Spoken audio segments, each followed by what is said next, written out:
Mobile MMORPGs have a reputation problem. Download something that looks like a real MMO, and too often the endgame becomes VIP tiers, upgrade material gachas, paid gear, or a leaderboard measuring who spent the most. So I researched the Android MMORPG market as it exists on August 13, 2026, and ranked 10 games that do things differently. My definition of fair is strict. Spending should not unlock a permanent combat tier that ordinary players cannot reasonably earn. Cosmetic shops are fine. Paying once for content is fine. Inventory convenience gets a small penalty. XP boosts, cash to gold systems and random power purchases get much bigger penalties, and PvP gets the toughest scrutiny. Let's start with number 10.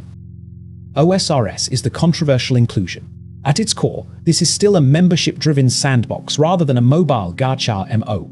The Android version has a 4.1 play rating from roughly 127,000 reviews, and its community remains enormous. One official August 2026 poll alone drew almost 80,000 votes. The problem is bonds. Spending real money can indirectly give you in-game gold, letting you skip economic grind and buy tradable gear or skilling supplies. Community members reasonably call this pay-to-win light. So OSRS is fair by mobile MO standards, but not spent neutral.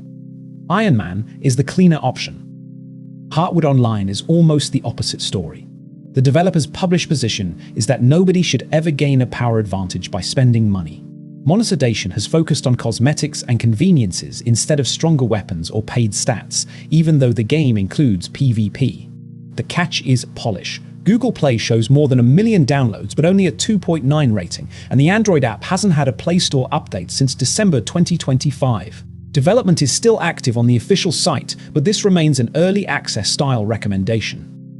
Mirage Realms is one of the strangest and fairest monetization experiments here. The developer explicitly says no pay-to-win microtransactions. Historically, it has sold realm-wide boost scrolls, but those boosts benefit everyone currently playing, not just the buyer. That design makes personal wallet advantage extremely limited, including in PvP. The downside is production value. Recent play feedback still mentions the lack of sound, and this is very much an indie pixel MO rather than a polished blockbuster. Mystera Legacy goes even further. Its play page says there are no ads and no pay-to-win content, with supporter benefits kept cosmetic. Yet it still has PvP zones, tribe warfare, leaderboards, housing, crafting, and an open player economy. It's also genuinely alive. The developer released a 10-year anniversary update in April 2026, and the official site maintains active rankings across many servers. The reason it isn't higher is simply age and presentation. Think hardcore browser-era sandbox, not modern cinematic MO. For science fiction fans, Vendetta Online has the clearest sales pitch of the entire list. No pay-to-win, no ads, and no loot boxes. Android players can start free, while a $1 per month light subscription unlocks capital ship construction and additional functionality. That's a content access model, not an infinite spending ladder. Combat is real-time and piloting heavy, with Android, PC, Mac, Linux, and VR sharing the same persistent galaxy. The app has more than 1 million downloads and was updated August 7, 2026. The caveat: some players still find the full PC interface better for serious play. Sword of Justice is where things get technically impressive. NetEase says progression resources are gameplay earned, competitive attributes have hard caps, and seasonal systems repeatedly level the playing field. The business model leans heavily on costumes, mounts, weapon skins, and other appearance items, but I'm not giving it a perfect score. Google Play flags random purchases, and official updates include top-up prize promotions.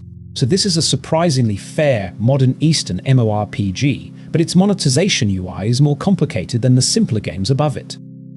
Eterspire earns 4th place because the developers listened when players called out paid power. In 2025, Stonehollow removed important upgrade fragments from the cache store and moved them into a gameplay reward system. That directly fixed the biggest historical pay-to-win complaint. Today, Eterspire has a 4.7 play rating and frequent 2026 updates. There are still premium conveniences, and Google Play flags random items, so spending isn't meaningless, but the crucial combat progression now has a much healthier earn-it-by-playing foundation. AdventureQuest 3D has been doing the ethical free-to-play MO thing for years. Aethric openly calls it no pay-to-win, and recent premium content remains heavily focused on outfits, hairstyles, wings, housing, and character customization.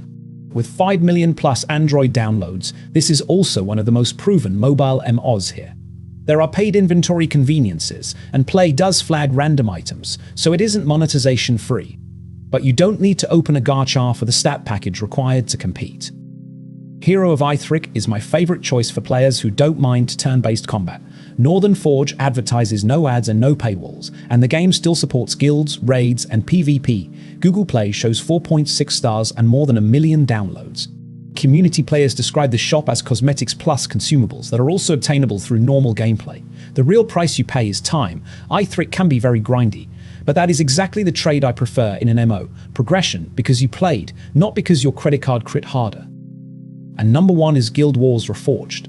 ArenaNet's new Android version connects to the same servers as the PC game and brings the original Guild Wars campaigns to mobile with cross-progression. Prophecies can be started free. Paying unlocks campaigns, removes free account restrictions, and gives PvP access. Optional purchases include cosmetics, storage, and character slots. That's not perfectly free. Some unlock packs can skip acquisition, but it is fundamentally a buy the game, then compete under the same rules philosophy instead of an endlessly escalating cash shop. For an Android MMORPG in 2026, that is remarkably refreshing.